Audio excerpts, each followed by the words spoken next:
Welcome to the Sanity Project podcast, the place for internet technology professionals whose work-life balance plan has imploded. We are here to provide solutions that will help the IT pro live a sane, healthy, and prosperous life. Here's your host, Joanne Victoria. Hi, I'm Joanne Victoria, and I'm the host of the Sanity Project podcast. I partner with IT pros in the telecommunications, technology, entertainment, and mass media industries whose work-life balance plan has imploded and who want more success, more confidence, more fun, and more inner peace.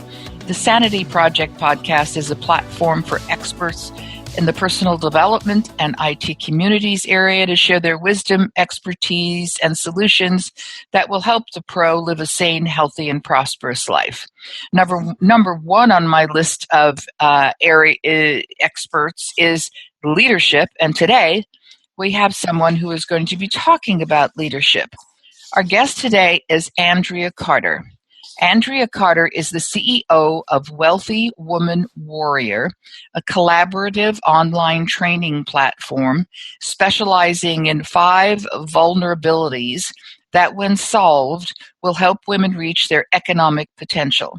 For 15 years, she has successfully trained corporate executives and women entrepreneurs to achieve their potential using her proprietary mindset training program.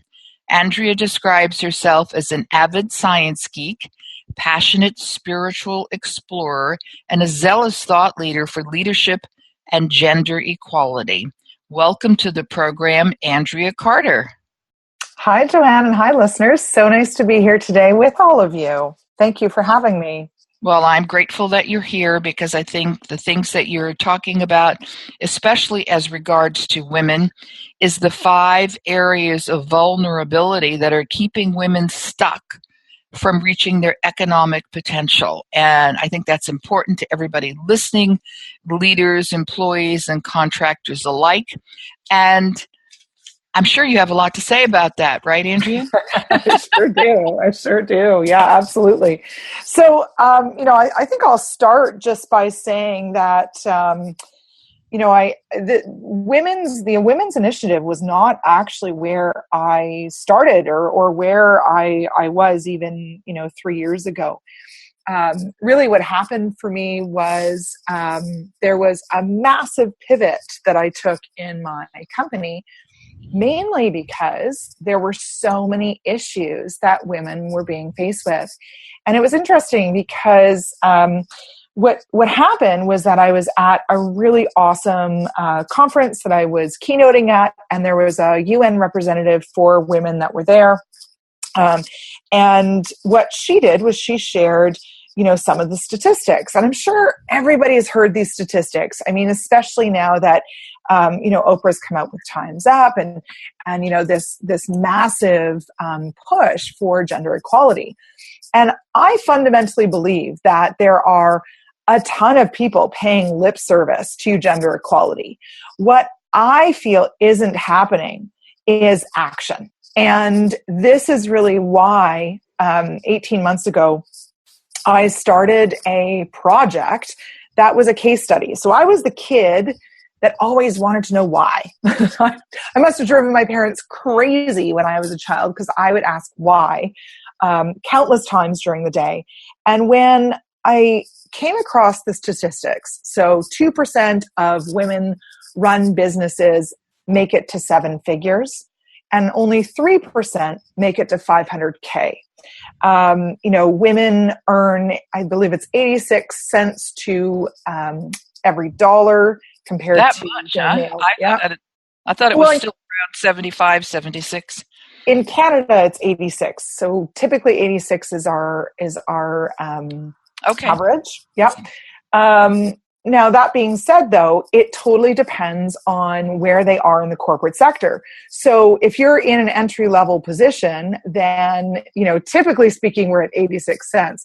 But if you look at the upper parts, so C-suite or, CEO level, that's where there is more of a variance, and it does decrease to more of the, mid-70 range.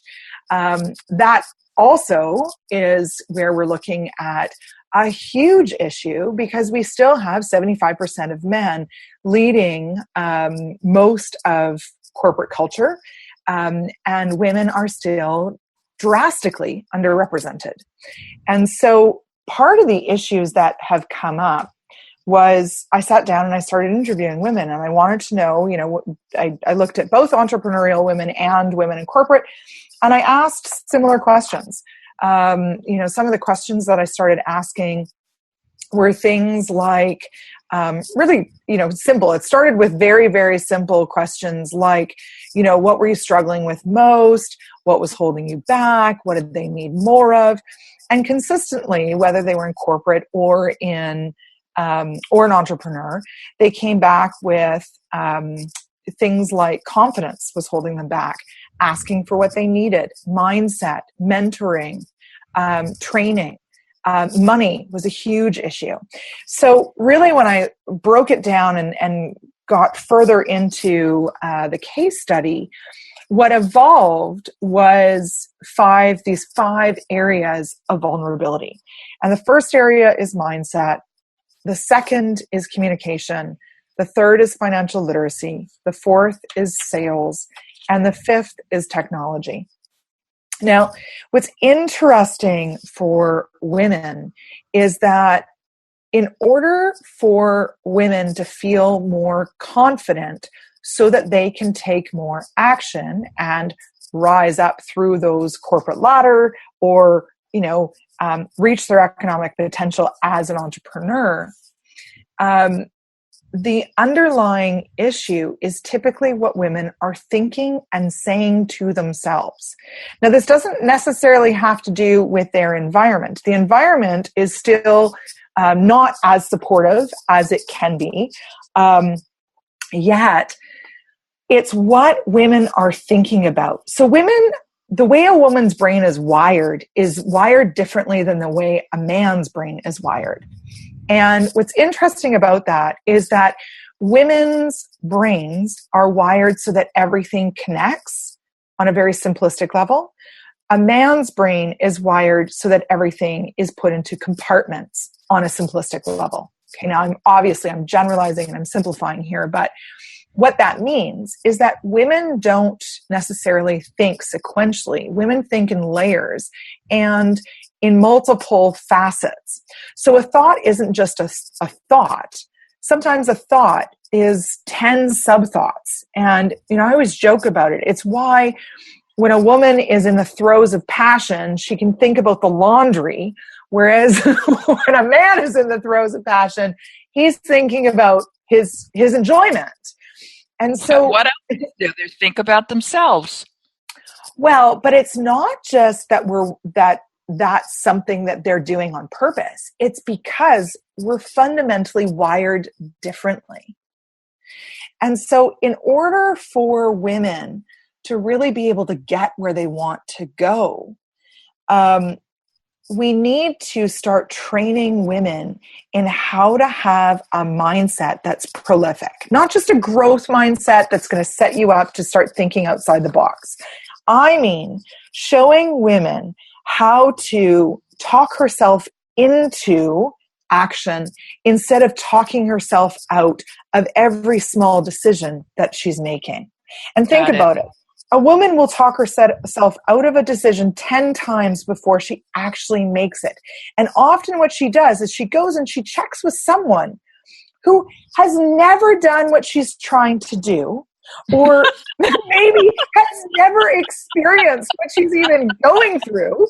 And then she gets the advice of someone who knows nothing about her situation and bases her decision on what they've said. Wow. Men don't do that. Men don't do that. Why do we do that? It's because of our conditioning. It's because what we've seen. So if you think about it for women, and I'm speaking about this from the mindset perspective, but if you think about what we've been modeled. So Gen X women, we're the latchkey generation. We're the kids that were like, hey, figure it out for yourselves. We're busy here. Go raise yourself and figure it out. So what did we do? We figured it out. It meant that we got to a point, and when I'm talking about our Gen Xers, I'm talking about the people that are born between 1961 and 1981. And in that generation, those women learned how to go it alone, how to do it on their own. So it's the be it all and do it all so we can have it all. We don't have it all.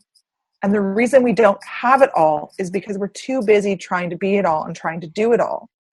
And what's happening is that women are burning out because they're using so much of their energy competing. They're using so much of their energy trying to figure it all out. They're using so much of their energy trying to be perfect on the outside, when underneath it all, there's this element of feeling like we're just not enough. And that not enough is leading to this, facet. The reason I named the company Wealthy Woman Warrior is because women need to know when to show up with their armor and when to take that armor off, so that they can collaborate, so that they stop doing it all and they start working together to help get us to the level of gender equality that we can actually reach. And it's interesting because currently in the world economy, because of this mindset problem, we are at a place where gender equality is costing $150 billion. But if we figure it out, it is a $450 billion opportunity by 2025. Okay, let's explain that. You're talking about gender equality is costing dollars. Mm-hmm. How is it costing dollars, and who are the dollars being paid by? How's it cost? What I mean by that is that if we had gender equality figured out in the moment, okay, so if women had the training that they needed, if women had access to these 5 areas of vulnerability, what changes is that they can actually take movement and they can shift the way that our global economy is operating. And what that will do is it creates an opportunity to actually shift the way that our bottom line is evolving. So when we look at, there was a McKinsey report that was put out June 2017. And in that report, essentially what was said was that if we can transform this, it will become a $450 billion opportunity. And, right now we know that women are underrepresented within our corporate world. And we know that women are also struggling right now to be able to not just be recognized, but also understand where their opportunities are. And so what I mean by that is when we look at I'm going to use Canada. So there is currently $150 billion lost in our GDP simply because women are drastically underserved and underleveraged. There's less than 1% of corporate procurement going to women right now. And only 4% of venture capital goes to women. So when we fix gender equality, this is where it turns into, instead of it being lost GDP, it becomes an opportunity for growth and for change and for that $450 billion of GDP back into the global economy. Okay, so if you're talking about the Generation X, you're talking about women who have a 20-year age range of approximately between 37 to 57 years of age. Mm-hmm. Now, when does this age out, so to speak, since the process has been slow over the past, 70 years for or more. I mean, seriously, gender equality areas, and you're talking about 1%, 4%. I mean, these figures are blatantly. Well, here's the problem. Yeah, they are absurd. And here's the thing. The problem is that women are not collaborating. And the reason we're not collaborating is because we haven't been taught to do so. Think of how many women have gone into, and I mean, if we back up the bus and we look at it from the perspective of what was happening before women went into the corporate world. If we go back to the 80s, when women first initially went into the market, women were collaborating. Women were using each other to leverage each other and their time so that they could be at work, so that they could earn the income, so that they could do what they were doing in order to advance their career. I can't tell you how many women I talked to who said, Andrea, I used to pretend that I didn't have children when I was at work, but behind the scenes, I knew that my best friend was taking care of my kids that night so that I could stay late, and we would swap. I pretended I didn't have children. Right? I didn't pretend. I just never shared that information. Sure. Never talked about it. Never talked about it because I knew intuitively that I would be judged on all areas for that.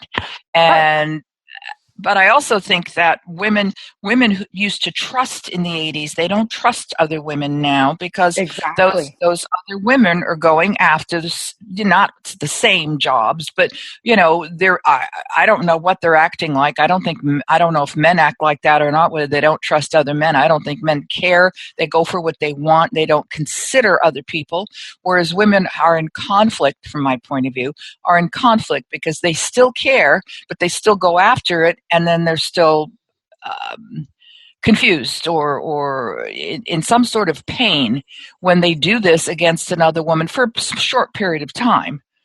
Sure. It's not and when you look at it, I mean, even going back to what you just said, what changed was then at some point in the late 80s, early 90s, women began to compete. And the model changed from being collaborative to being competitive. And what shifted is that we now have an environment. So we have, I always laugh at this, and this was said by Bridget Brennan, who wrote the book, Why She Buys. It's a great book. But she said, if the consumer economy had a sex, it would be female. If the business world had a sex, it would be male. And therein lies the pickle. Well, here's the thing. Our economy is now changing. In order for us to be able to get to where we want to go, women can no longer sit back and go it alone. So we have all of these women who are trying to reach the same goal, but nobody is helping or supporting each other. So what's happening is that we're stuck in this model of competition, and we don't have a model for collaboration. And that doesn't just mean for women. It's a model for collaboration for men and women. If you truly look at the most profitable companies, what we see is that both men and women are collaborating. And that collaboration piece is critical for us to be able to move forward. But what's interesting is that most people are looking at gender parity and gender equality and thinking it's everybody else's problem. It's not everybody else's problem. It's everybody's unique problem that if all of us were actually working towards, we would have a massive shift within our economy. So the way that we have to get there is we have to look at these 5 pillars of vulnerability. We have to look at mindset, communication, financial literacy, sales, and technology.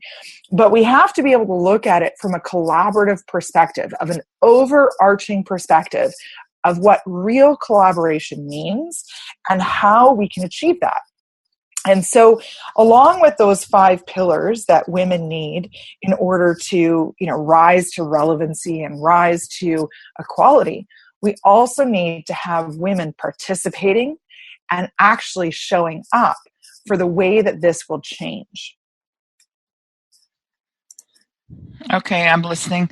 When you talk about, the highest companies who make a lot of money in the world, my current experience with that is one of the highest companies, biggest companies in the world globally.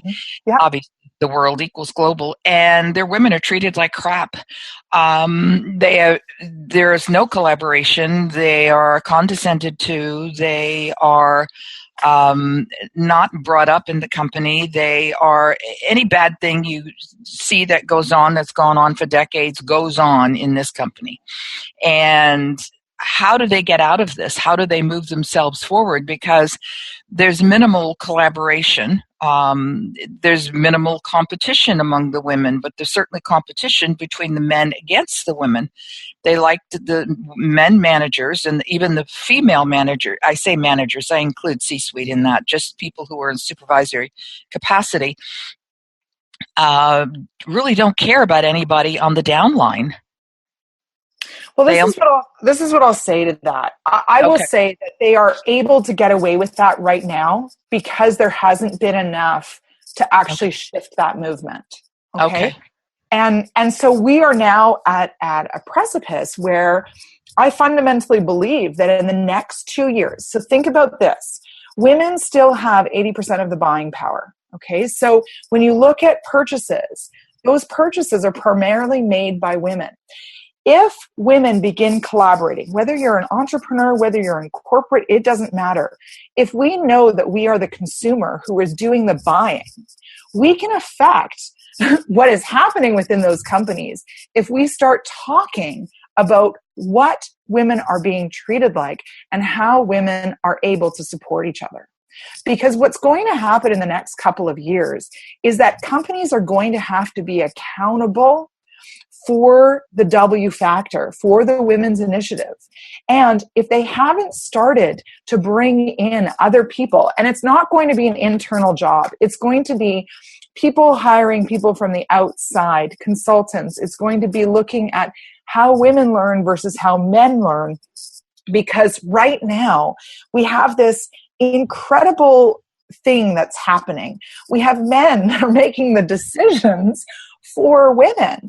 And here's the problem with that. There's nothing worse than having a bunch of men trying to decide what women would prefer. It doesn't work. You know, if you look back to in 2005, George Fellows, who was brought into Callaway as the CEO. Now, what was unique about this man is that he had a deep knowledge of women consumers because he had been the former CEO of Revlon. Okay, so what he said was, here we were, and I'm going to use golf as an example because of Callaway. It was a flat industry. At that point in time, back in 2005, golf was a dying sport because they couldn't grow the amount of people that were golfing. And so what happened was that he understood that if women could participate at the exact same levels as men, that it would shift the industry. And what's interesting is that that's when they started designing golf clubs for women's bodies. And what happened was that women then began golfing with their partner and they began bringing their children. So when you look at women as consumers, women are not just shaping the industry, we're shaping our next generation of consumers as well. And so what's going to happen, because the way that we interact, even just through our technology, what's happening is that women are now having more opportunity to affect the way things are purchased than ever before, which means that if women begin to collaborate and work together and we let go of this go it alone epidemic, that's where we can actually fundamentally change the way that our economy and the way that our society is operating. So that's your secret sauce, is to get women to collaborate. And that is what your training program platform is all about. Is that succinct? It's part of it, yeah. So essentially, I mean, when I look back, 5 years ago, I would say I was not the most collaborative person in the entire world. I was raised to compete. I had to compete because we needed to be able to have enough money for clothes and shoes and all of that great stuff when I was a kid. I didn't come from a very wealthy background, and we had lots of trials and tribulations. And so, it wasn't until 5 years ago that I really started looking at where I wanted to go and what I wanted to do. And it became really clear to me that if I kept trying to do it all on my own, I was never going to reach the levels of success that I was striving for. And when I started to look at all of the areas that women are struggling, I knew that the mindset piece was the pillar that I could speak to. Male or female, that's what I've been doing for 15 years. What I knew was that if I sat down and tried to then train myself in how to be the best salesperson, how to advance financial literacy, how to communicate so that we're actually voicing what we need and then receiving it. All of those other areas, what I knew was that it would never go where I wanted it to go. And so I started speaking with other women who are in the field. And these 5 pillars are fundamental. They're fundamental for women to learn so that they can advance. But what I would say is that the overarching perspective to it is that women need to start getting together and helping each other thrive. So the idea that I came up with was to essentially meet with other women who already had programs, who were already working in corporate, who were already making a difference, and come together under one roof to make that impact. And that's essentially what we've done. So on the platform, we don't just have one trainer or one coach. We have a variety of women who are all working together, collaborating, and equally benefiting, so that we have this win-win-win situation. Each of us wins, the consumer wins, and the corporation wins as well. And by doing it this way, what we've essentially been able to figure out is that we become an extension of a corporate team. We become an extension of an entrepreneurial initiative. And in doing that, what happens is that we can move further, farther, and faster together. Well, I think now our audience is going to win by re-listening to this podcast over and over again. And also, well, seriously, and also please, audience, refer this podcast to your friends, your frenemies, men as well as women, because we got to make some, chip away at this. It's been being chipped away for generations, and Andrea Carter has reached a place where she's not taking no for an answer. And if you go to Wealthy Woman Warrior, you will probably see more about what Andrea is talking about. And also on my website, there will be a gift under, Andrea gets her own page on my website under askjoannevictoria.com/podcasts. And Andrea Carter is providing a free copy of Successful Morning Rituals to ignite the simple morning steps to uplevel your daily success. I think we need all the help we can get, and I know Andrea is giving it and doing the best possible job at it. Are there any final words you would like to give our audience, Andrea? Well, I think the one thing that I would ask you to consider is that when you look at what gender parity means, when you look at where you're currently at, there are 3 pieces that I want you to take forward and not forget. The first one is that gender parity is not someone else's problem. It's everyone's opportunity. The second is choosing profit or purpose is a false dichotomy, and it doesn't exist. It's like choosing love or money. It's like choosing, is your eyesight more important than your sense of taste? We need both, and we can do both. And the third is that collaboration truly is the means to opportunity.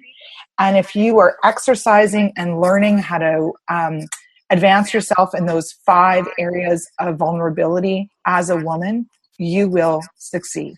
Thank you, everyone, for being here today. There you go, people. Just listen, and re-listen to this.